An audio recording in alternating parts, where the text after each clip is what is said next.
Post-pandemic, when I go to the Music Box, I'm like happily the old guy again, which is how it should be, you know? Right. So I'm pretty excited about theatrical post-COVID.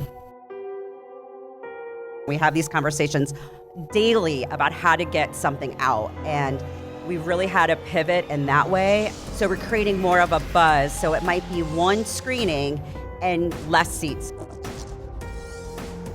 And the first thing I asked was, how much did they think they needed from me up front? Because the majority of distributors who just reach out to you because you have a page on IMDb or because they saw that you've posted something on social are predators. I start to wonder why we always put this panel on Saturday at 1 o'clock when you guys have been awake for like 15 minutes. That doesn't mean you weren't in the Fright Club presentation last time, but now you're awake. We are missing a panelist. He's right here. Look at this entrance. I'm going to let Joe Swanberg introduce himself in a second. Hello, sorry I'm sweaty. Don't be sorry. We haven't even started. I just said hi to him. What's up, everyone? Couple things before we get started. You are at the new distribution panel. This is our 9th edition of this panel. Wow. Have any of you ever been to this before? Raise your hand if you've come to this panel before. As all the people walk in, they've all been here, every one of them. Let me go through a couple of housekeeping things. First and foremost, there are some of us in the room who have been in the business of film for decades. And there are some of us in the room who have been in the business of film for minutes. So I think the most important thing about this panel, and consistent with, I assume, what you've already experienced at Nightmares Film Festival, is we're going to take care of each other all through the discussion. That means if somebody asks a question that you're like, duh, don't do that. Let's be kind to each other. And if you're new, if you haven't been through something like this before, you're safe. Be courageous. Ask your questions. We have a great panel with a lot of experience, and I promise you they can help you. I'm going to introduce the panel in just 1 second, but first I want to thank our sponsors. And I do hope you'll clap profusely for them because they help make Nightmares Film Festival possible. The first one I'm going to name is Mad Wolf. Yeah. That's right. And I started with Mad Wolf because those of you who are going to the awards later on, you know that we give at Nightmares Film Festival the Esprit de Gore Award every year. And Hope and George were winners of that award a few years ago. And I cannot remember or imagine two people who were more deserving of that award. Hope and George are around all the time. They do so much for this community. So please give them a huge round of applause. Thank you. There's George. George even set up this damn audio. That's right, Okay. Also want to thank Cranked Up Films is here. Woo! And we've got a panelist from Cranked Up. Want to make sure we thank Film Columbus, the Greater Columbus Film Commission. I bet a bunch of you met John Doherty this weekend. John's a great guy, extremely supportive. Also, Dread Central.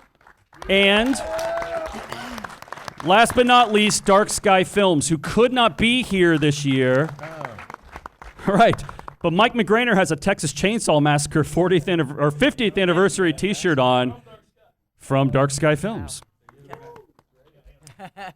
Thank you for that tepid applause for Dark Sky Films. Okay.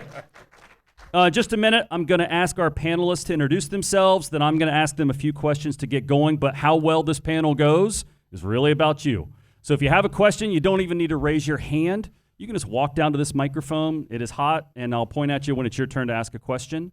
Couple things I think are really important. Again, some of us have been doing this for a long time, and some of us are relatively new. So let's just establish a couple of definitions to help the conversation go on. These will not be the most thorough definitions we could ever use, but when we say studio, if you hear that term, we're talking about one of these big, giant companies that makes movies, and sometimes they do other stuff too, right? Anything from distributing those films to like having theme parks and television networks and everything else under the sun. So when we say studio, that's what we're talking about. When we talk about distributor, we're talking about someone who handles the release of a film, whether that has exhibition like at Gateway Film Center or it's on VOD or other platforms. Now, those are, again, Those are not thorough definitions. But to keep the conversation going, we always think it's important to establish those definitions for this. So when you hear that panel, when we hear distribution, that's somebody who markets a film, handles its release. Studios are people who make movies. Make sense? Yes. Everybody's like, please get started. Okay, we can do that. So I'm going to ask the panelists to real briefly introduce themselves. They're going to tell you why they're on this panel. The number one thing they're not going to say is because Chris told me to be on the panel. But tell these people why you're here, who you are, and then we'll get started. Hello, I'm Joe Swanberg. I am a filmmaker from Chicago. I have distributed films independently for free on Vimeo. I've distributed films with studios like Paramount and Netflix. I've made 20 features and multiple seasons of TV at all kinds of budget levels. So I'm happy to talk about a $5,000 movie that's trying to get out in the world or a $10 million movie. Yay. I'm Hope Madden. I'm considerably less impressive. No. Don't downplay. I'm half of Mad Wolf, and a couple of years ago, I wrote and directed a feature film called Obstacle Corps. And so I have some insights into having absolutely no idea what you're doing and trying to sort of wade through the different distribution options that come to you when you make a $50,000 movie. And I am Cicely Enriquez, and I am on the marketing end of things. So what I discussed today might be a little bit different than these experts in distribution. But I work for a company called Owens Group Agency, and we're based in Cincinnati. And I've been promoting movies for a long time, let's say over 20 years. I'm not going to age myself.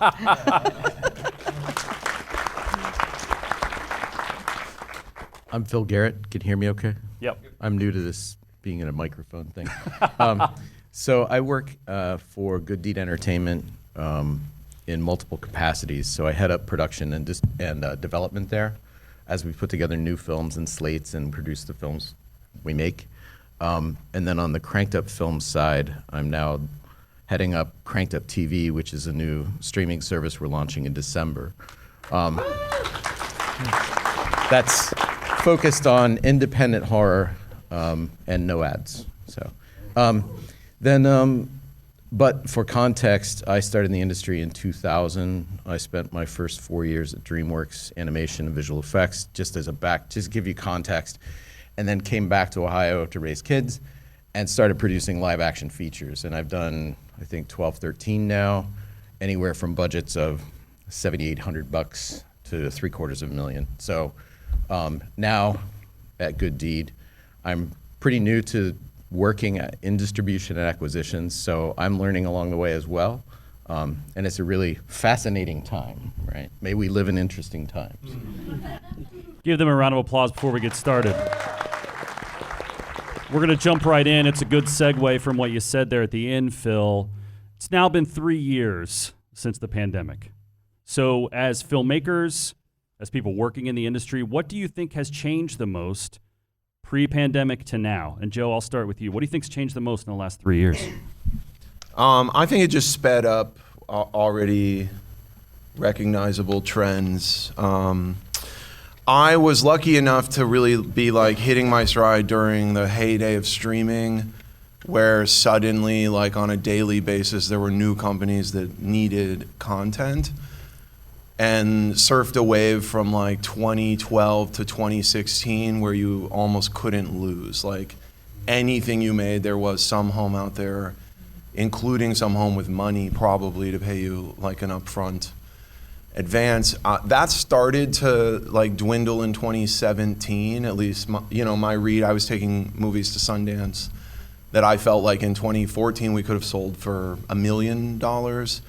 We were starting to see the offers were, trickling down to maybe $200,000 or $300,000 distributors were willing to offer, and then down to like no minimum guarantee.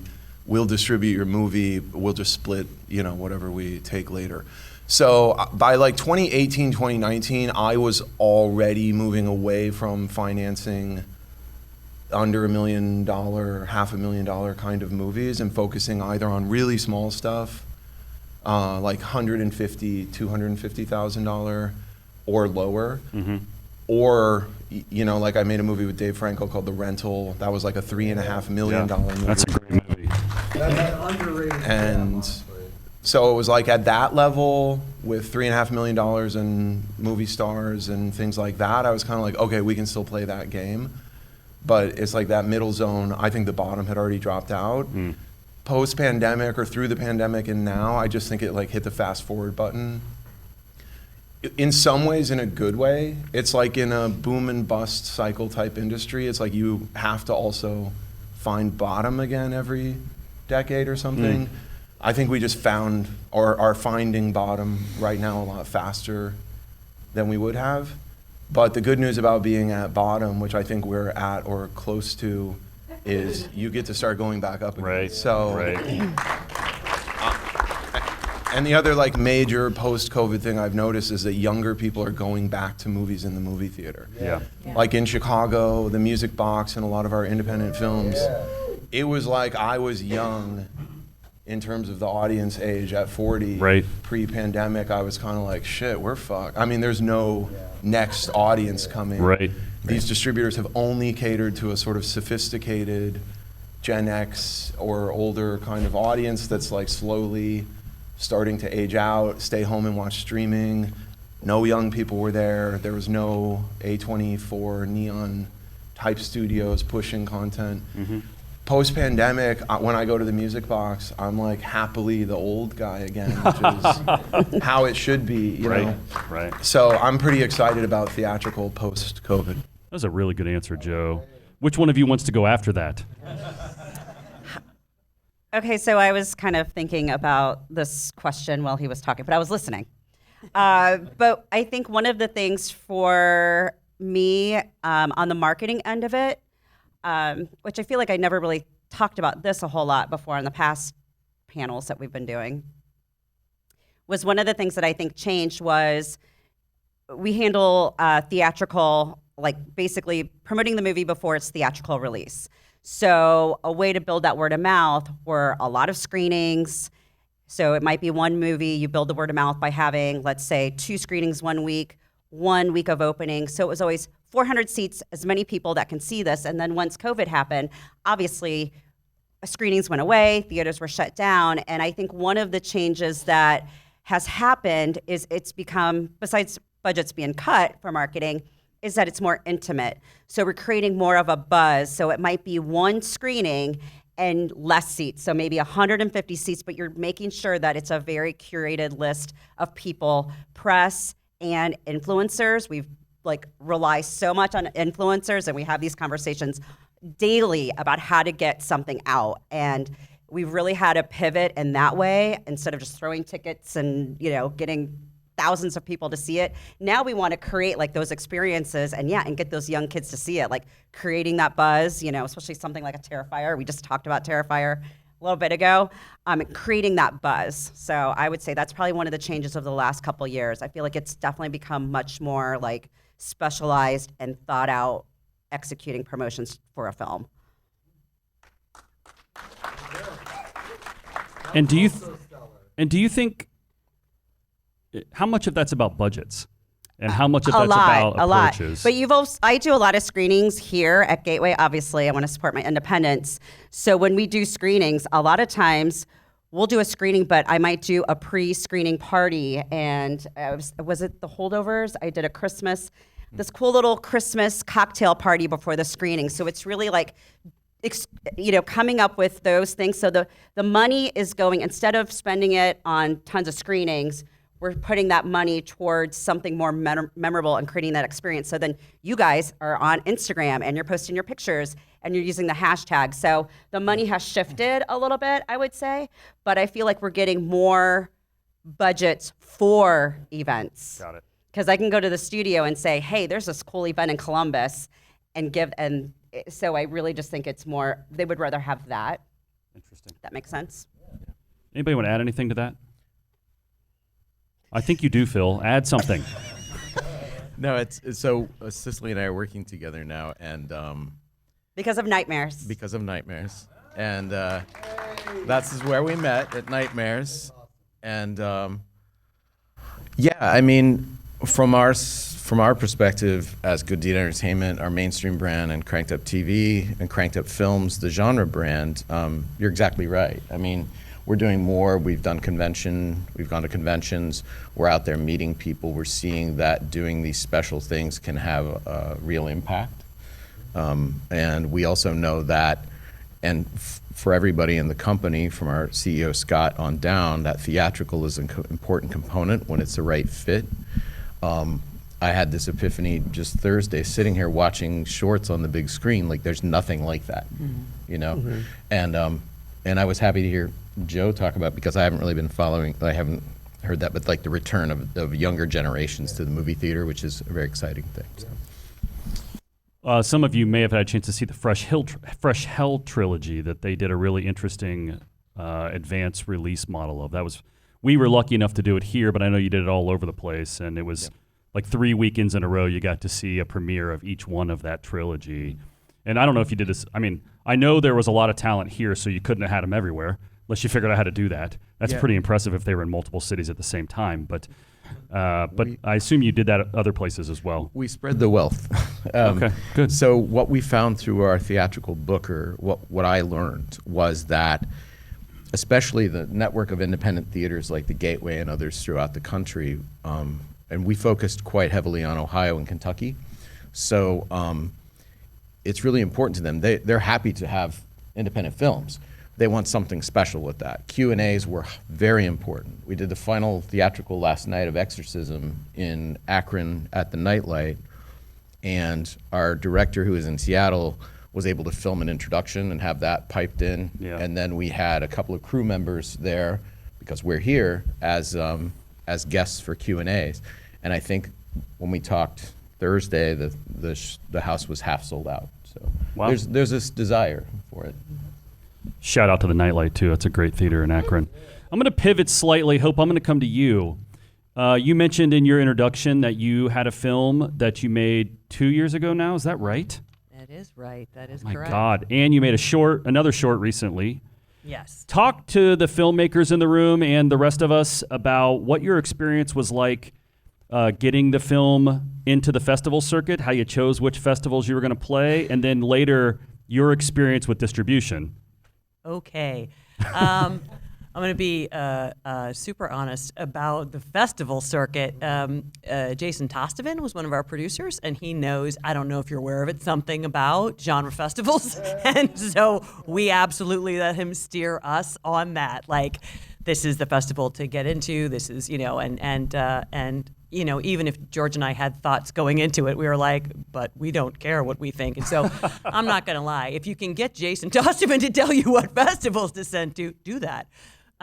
We were actually really lucky. Joe played our film at his microcinema, which is easily, outside of the premiere that we did here at Nightmares 2 years ago, the coolest thing that's ever happened ever. When we were looking for a distributor,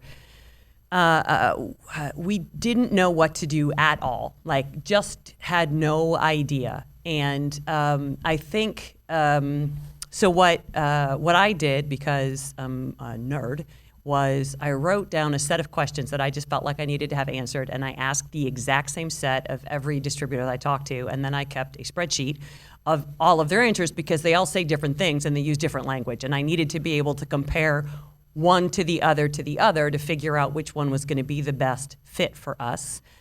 And the first thing I asked was, how much did they think they needed from me up front? Because the majority of distributors who just reach out to you because you have a page on IMDb or because they saw that you've posted something on social are predators. And if anybody asked you for money up front, they're a predator. The same with like distributors reps and producers reps. If somebody is asking you for money up front, the chances that you'll make that back once you get distribution is next to nothing. It's just another almost insurmountable financial obstacle. So just keep that in mind. And then when I was talking to distributors, I wanted to know, like, these are going to seem like random questions, but like, what are your plans or thoughts with a theatrical release or with a physical release or with international? because, you know, my film was about $55,000 to make, and I knew that they weren't going to do any of those things. Not really. It's a lot of effort and very little reward for them. So one of the things I looked at was there was one company, and they actually began as international. And so here's the thing, right? For a distributor, taking your movie out and trying to get it sold international, just a lot of effort for not a lot of reward. But for you, when you're trying to chip away at that marketing threshold, it's no extra effort on your part. You know, every $250 in South Korea is $250 less, right? So I was looking for that, and that was cool. And I knew that nobody was really going to take it out theatrically or probably do like a proper physical release. They would make it available on their website, but they weren't going to do a proper physical release. So I asked to keep those rights or to share those rights. Because while I was waiting to chip away at that marketing threshold, I took it out theatrically to places like the lovely Gateway Film Center and Joe's Micro Cinema and a handful of other places like the drive-in in my hometown. There's nothing cooler than watching your movie on a drive-in, especially if you've made a horror film. And I just set it up 50-50, right? I'm not going to pay you any money. You're not going to pay me any money. We're just going to split whatever tickets come in. And so I started to figure out ways to just have some cash come into us while I waited for us to chip away at that marketing and advertising threshold that the distributors are going to have. And they all have one. And of course, that's the other big thing in the spreadsheet is which one is lowest? I want the one that's lowest. And then the other last tip is errors and omissions insurance, right? If they don't take you out theatrically, you legally don't need it. And so, but a lot of them are going to go, yeah, but it's like we're checking a box, you have to have it. Well, fuck you, it's $4,000 that I don't have. So, so a lot of distributors that are also developers, they have it because they make movies, and so they're not going to make you buy it. So that's something else to just keep in mind. So just little tips. I want to say thank you, Hope. That was really great. And I think for all of us, it's so awesome to hear your experience. And I've also met thousands and thousands of filmmakers in my life, and no one ever told me about a spreadsheet they made where they like logged all the answers until I heard you tell that story a couple years ago, and I was like, oh, that's pretty smart. I'm going to let the rest of the panel answer the question in their own way as well, but if you have questions, you can go ahead and start heading down here now, and we'll start asking those questions to our panel. Who else would like to answer the question about taking a film, you made it on your own, you got how do you get into festivals, how do you pick festivals, and how do you get it into distribution? Hey, Phil, what do you think? Well, I mean, good question. Festivals are great, right? If you submit, you can get your films into festivals. That's a great thing. That helps with marketing your film. And, you know, on the softer side, it's like watching people watch your movie is part of the reward. But festivals, you know, it's also about networking. It's about just visibility. Taking them out. If you're doing it in the dark without guidance, I would say try to find other filmmakers who've been down that path and get advice from them. Theatrically, again, it's really more of a marketing tool than anything else in the climate we're in right now for small films. Small independent films are not likely to, you know, break the bank with what you take, but if it doesn't cost you anything to put your film, and again, plenty of independent theaters that'll put the films up, they're looking for different things, looking for different kinds of films to offer their customers or their patrons. So, I mean, I think it's all positive, but, you know, Hope is right, and you have to just watch your own budget with these things.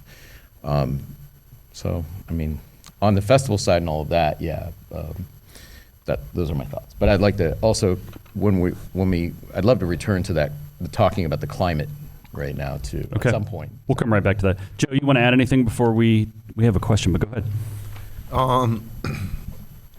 Yeah, I think early in your career, the challenge is just getting the work out there, and then the challenge maybe later becomes being profitable. So I would say if you've self-financed a movie and you have desire to make a next movie and you just want, resources to get a little bigger, maybe you want better actors or whatever, hitting the festival circuit is a really nice way to put yourself around potential future collaborators. I definitely met a lot of people who I worked with on my second, third, and fourth movies from touring with the one before that. And so it was a super useful networking tool, but they are expensive as well. Your attitude has to kind of be an additional investment in yourself and a realistic, I think, festival strategy. Like if you just go on Film Freeway and you just pay a bunch of entry fees to 100 festivals, you can just burn through money really quickly that you might be able to use making your next movie. So I would like target, look up the festival, see if you can, make sure you see what movies played there last year and whether anything came of those movies. And then, shoot your shot with the festivals that you feel like might make a difference, festivals that might be attended by a lot of other filmmakers. And then I would also say, like, at a certain point, early in my career, I watched a lot of filmmakers spend too long trying to get movie number one out into the world without putting enough effort into movie number two existing. And it's like for me, it's like the first movie of mine anybody really saw was a movie called Drinking Buddies, which was my 14th feature. Wow. So for a decade up to that point, I was grinding, making a movie a year, more than a movie a year. And ultimately, it's 100% worth it. That was absolutely, sort of like living off nothing for that decade was totally worth it, because by the time I made Drinking Buddies, I was a better filmmaker, I had a lot more resources and connections, I was just a lot smarter about distributing that movie, and I wasn't like, man, I wish I had been making money that whole decade. I was kind of like, great, I needed that decade to prepare me for this moment. So, but also, that moment would not have come if I had only made 2 movies over that previous decade. It's because every year I was out there meeting people, doing stuff. So while you do have to kind of give TLC to the movie you already made, I think that always your eyes should be on the future, making sure that you're keeping in perspective. A career means lots of movies, And if you want a career, then you got to push in that direction. Yes. I just wanted to make, he made me think of something too. Being on the marketing end of it, and obviously handling studios for so long, I would say probably within the last year or two, I've been working directly a lot more with independent filmmakers. And I have this discussion a lot at film festivals, meeting new filmmakers, and it's like they're starting to realize how important it is to set those marketing budgets early on. And I always say, I know you're directing, you're making a film, you're on the creative end, and a lot of times you're not thinking of the business things that you may need along the way. There's a filmmaker out in LA, and he called me like a couple weeks ago, and he's like, the budget on this short is $15,000. I know it's not a lot of money, but he's like, I want to put a certain amount of money aside and have you help work on this film with us because we want to hit festivals. And I think that's the thing. Like, you could start submitting and just start spending.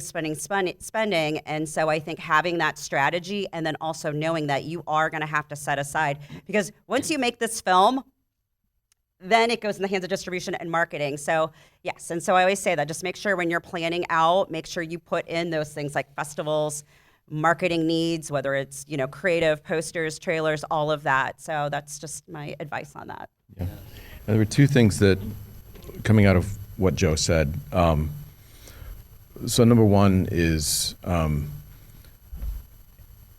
you have to, if you really want to be a filmmaker and you want this to be a lifelong pursuit, I'm not going to give you the sage wisdom, but you have to be as prolific as your life will allow you to be, and constantly making work or thinking about the next project or doing something almost every day to keep yourself in that creative habit of pushing yourself forward. A lot of us have had careers where our Joe job, our day job is this, but we're really filmmakers.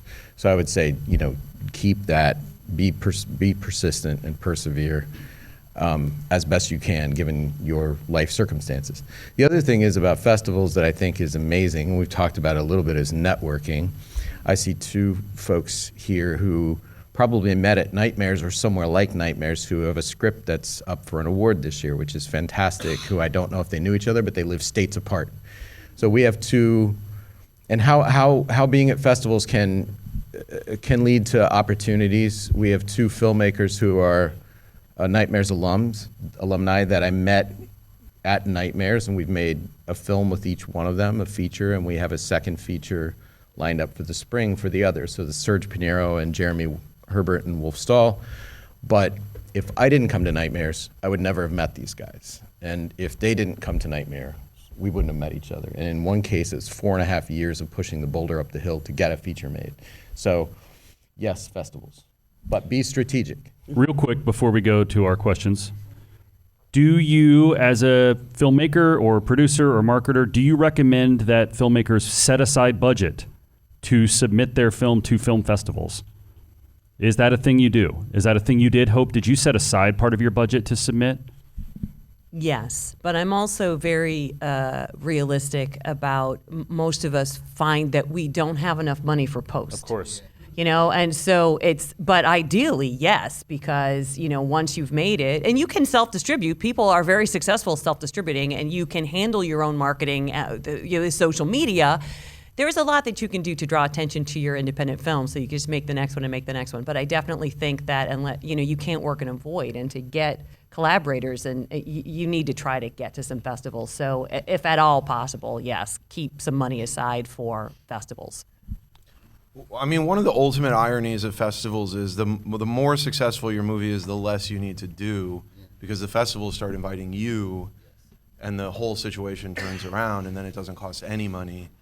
And in fact, they're like, we'll fly you out and we'll put you up. But it's kind of like a lot of things in life. It's kind of like the people who most desperately need the festival are the ones paying for the festival to happen, and the ones who don't need it are the ones being flown out for free, and their movies get the prime screening slots and whatever, because the festival is, it turns where the filmmaker is using the festival to the festival is using the film.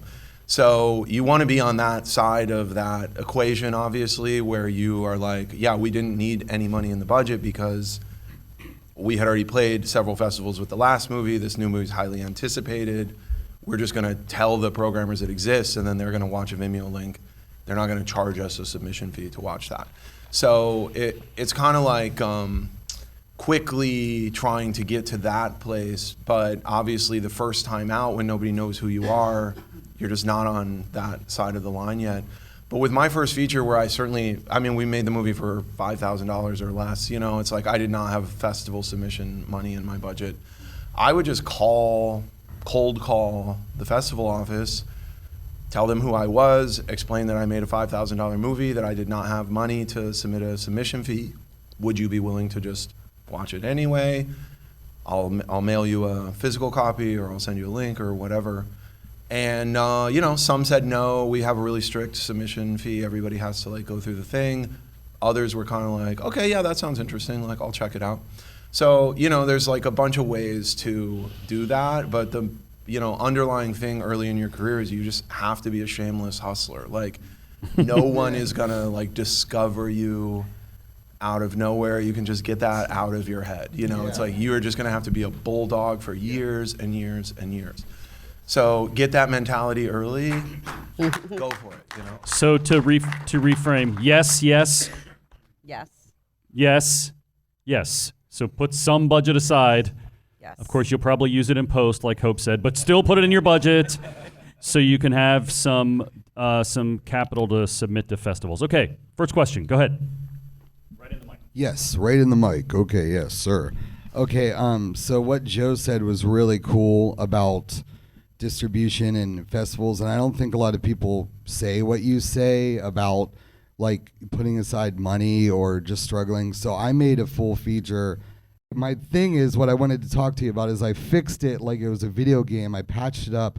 Everything that people wanted to put more ketchup on the fries, I did do that, and I fixed a lot of shit. My thing is, what the fuck do I do with my movie? Because it's ready to go, and Cranked Up is the shit. After Midnight, I Blame Society. I'm a real motherfucker. I'm not just kissing ass. So what's he do?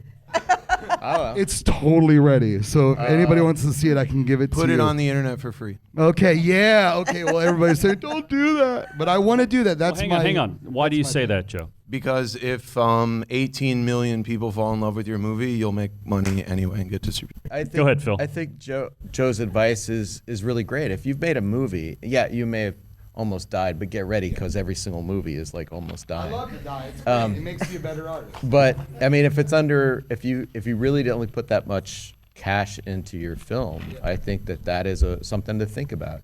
I mean, selfishly, working for a company, for a distributor, I would love to see it, but who can know?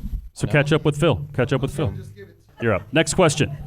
So my impression is that like the big companies, Netflix, HBO, that kind of stuff, is they're not interested in like a one-off. They want something that can grow, that can be a mini series.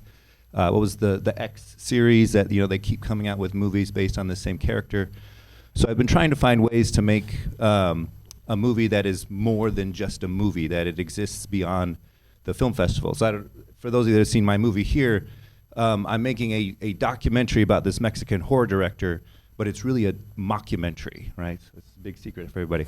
Because I want people to walk out of the theater wondering, like, is this guy real? And Googling it so that, again, it exists outside of the theater. And so I have, like, multiple movies I could make based on this guy. I have ideas for action figures and board games. I even have an idea for like a food line that could be a spin-off from one of the characters. But are distributors interested in that kind of thing from indie films? Like, again, like toys, action. I mean, we all have T-shirts and stuff, but it's like, I'm trying to find more ways to make money off of all this work I put into the movie. Well, I know we've talked about these before. And I mean, you're talking about this notion of, this something we call transmedia, right? So it's an IP, it's your own IP that you can develop across mediums, right? I think that there's value in that. As far as like furthering your films, a lot of that can start off again as marketing efforts, right? It's like, why do we have some films that have their soundtracks on vinyl?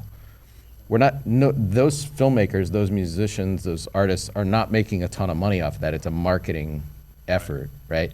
Or cassette tapes or whatever. We've talked about action figures for our most recent film, actually. Yeah. But I mean, I think that's the way I think about it, is it's a marketing effort first, and then if you can develop that into a product that people want to buy, great. But I think we know that physical media seems to have been making a resurgence in the last few years, whether it's vinyl, cassettes, Blu-ray, VHS. So I think there is a market there. I think it's a niche market for a lot of these things, but that's my perspective on it, is it can help you further the film's reach, but it's not something that we've really like made a primary focus for us. Yeah. So if I was like submitting a package to a distributor, like, here's my movie, here's my deck, would it make sense to include, and we have T-shirts and the board game and the video game? I mean, merch is great, right? I mean, why not include it if you're submitting a deck, I mean, we're going to sit there and go, wow, this is really fucking cool, and right. And that we know that you're a committed filmmaker, that you're in, that we don't have to question whether or not you're going to stay with. And one of the things people learn as filmmakers who take films out into the world is that if you're with a distributor, no matter the size of that distributor, if you're like with a mini major or somebody like us, or if you're with whomever you're with, you are one half of the equation of the marketing efforts for that film. It is your product as much as it is something you're collaborating with a distributor on, So we will know right away that you are all in. We don't have to question that. I can take like 30 more seconds. Anybody have anything? I just want to say, like, those things, that's all marketing too, but I think it also shows that you are, as a director, a filmmaker, you are thinking about that marketing in the very beginning, and that kind of helps the folks that are doing marketing, like, whoa, that's a great idea. Let's figure out how we can market that. But we do talk about like finding like something specific. And I think also just really quickly, like Phil said, we started taking Cranked Up and we started hitting the horror convention circuit pretty hard, from Spooky Empire to, Horror Hound. And fans, they want these things. So if you have, and I get it takes money to make action figures, but even if it's like stickers, buttons, I'm like, give me a button, give me a sticker. Like, I want that stuff. So if you, as a filmmaker, have like something that's really cool, like if it's a robot or, Art the Clown, I don't know, make something because people want that stuff. Cool. Thank you. Okay. And if you have a robot, that is dope. Go ahead. Hey, everyone. Firstly, thank you for doing this. This is awesome. And so this might be slightly different for you yourself, Phil, but I was wondering about the about sales agents and how early you recommend getting sales agents on board for your films, and if you use sales agents or you go straight to distributors. And then I guess for Phil, how early you like to be involved in a project. I could start, I guess. We like to be as involved in a project as early as possible. So we take pitches, we look at decks. We take, it usually starts as an inquiry or it's a personal connection first. We're talking with one team, they have 4 different pitches. None of them are completed scripts. They might have treatments, but there you're talking about, really developing something together, and you're looking at establishing a relationship, a collaborative relationship. But we like to see stuff as early on as possible. And some stuff isn't right for us at that stage, and it's like, okay, well, when the script is ready, come back and let's read the script, But yeah, we like to see stuff as early as we can. Okay. Comments on the sales agent part of the question? Was Anybody? that to me? Anybody? Sales agents? So I have worked with them and not with them. If the likely distributors of the film are people I already know personally, I don't feel the need to give away 5 or 10% of the money to a sales agent. If it is, often a sales agent is baked in with the financing because they've already pre-sold territories or things like that. I've had good and, I wouldn't say bad, I've had good and pointless experiences with sales agents. It's kind of like, it's not bad, but, nothing happened. So, but I, it's like you don't owe money up front or anything like that. So typically they'll take their expenses out of future earnings. So I would say that, like the most annoying scenario might be that they are like, hey, we made a sale in Germany for $25,000, but our expenses were $27,000. So we still don't owe you any money. We're actually in the hole. Yeah, right. And that's a typical sort of scenario on a low level where it doesn't quite work out. But then also on like VHS, for instance, we took the movie to Sundance and we sold domestic out of Sundance, and then the UK sales company was able to sell the rest of the world like instantly in one package or something. So in terms of thinking about the future, that just gets you ahead versus a territory by territory year-long festival run where tiny amounts are coming in. You're delivering the film like 19 times to 19 different territories. I've always kind of been of the mindset that a sales agent can at the very least streamline that process where you just deliver once to them and then they handle, all these like international territories and stuff. But on the domestic side, or even on your, regional side or something like that, it's just relationships. So all the sales agent might have is a relationship with somebody you don't know. Right. So if you have the relationship yourself and you're comfortable negotiating and you kind of have a window that you're like, yeah, we would take this amount, but we won't take less than this amount, you can just have that conversation directly with a distributor. Okay. Thank you. You're welcome. That's a great answer. We got about 5 minutes left. Go ahead. What's your question? Hi. I have a question about, you brought up influencers, like attending events. My question is about using influencers. Are influencers like the new C-D-list actor to get funding, distribution? Does that push the needle? Is it worth reaching out to them if they're actually talented or not, having them in your film, especially in the horror genre? I mean, I know it. Does it feel like a cash grab when someone sees that, or is it a smart tactic? That's a great question. I mean, I honestly feel like it's a smart tactic because we have to rely on it. So, we talked about budgets and obviously a lot of changes. So a lot of times we would, do trade with, a TV station or a radio station, those days are pretty much gone. Like nobody's trading anything, even for movie tickets. They just won't do it without a buy. So we do have to rely on, they may be B, D, C, whatever influencers. But to me, I'm like, and like you even talked about getting those views, and it's the same way when you're promoting something. Like you want those views, you want those eyes on that product. So I think it's definitely worth it because we have to rely on it. That's the age we're in. TikTok, Instagram. That's the way it is. So I have a thought on this. I write for, like, I cover film. And so I interview a lot of filmmakers. And I had, one, it just, thought I was sort of a moron for this question that I had asked. And the point was that very often having an influencer instead of like a kind of a D-list sort of con person, somebody that you'd recognize and butts and seats, maybe, maybe not, is that the influencer will market the shit out of your movie to a ton of people. And that's why you want them. Cool. Thank you. Or I don't know. No, you're good. Thank you. All right, one more question. We got about 3 minutes left. Go ahead. I'll try to do this very quick. Hi. So my question is about indie distributing versus studio distributing. For those of you who have done both and worked with both, the short film that I have, I did in part because I am in the lucky position where I have an agent and manager as a writer. So they work primarily out there in the studio world. They had zero faith in the short that I wanted to do, which is why I had to do it, because it featured primarily older people, featured primarily 80-something-year-old people in a horror movie, and they were like, nobody wants to see that. I was like, I want to see that. Thank you. I was like, I can prove to you that people do want to see that. And now that I've shown it to them, they do want to send it out to studios, but I'm starting to hit that fear where I'm like, okay, but do studios actually want to see that? Is it better? Do you guys have thoughts on what are the pros and cons of indie distribution, smaller studio distribution smaller distributors versus the big studios? Because I feel like there are different types of hurdles there.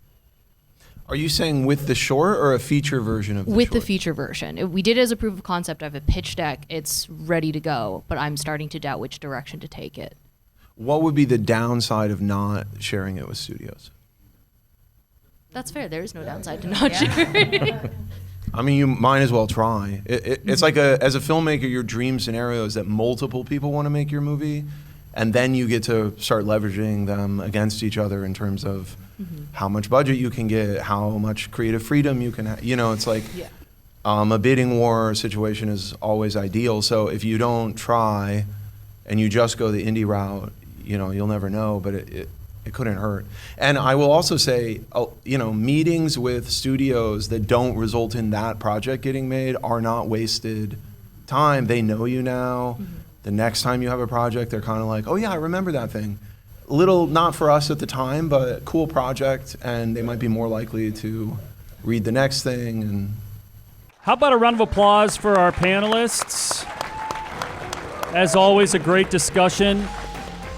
Joe, Hope, Cicely, Phil will be around today. Say thank you when you get a chance to say thank you to them. And also, you can continue the conversations in the bars later today. Thank you.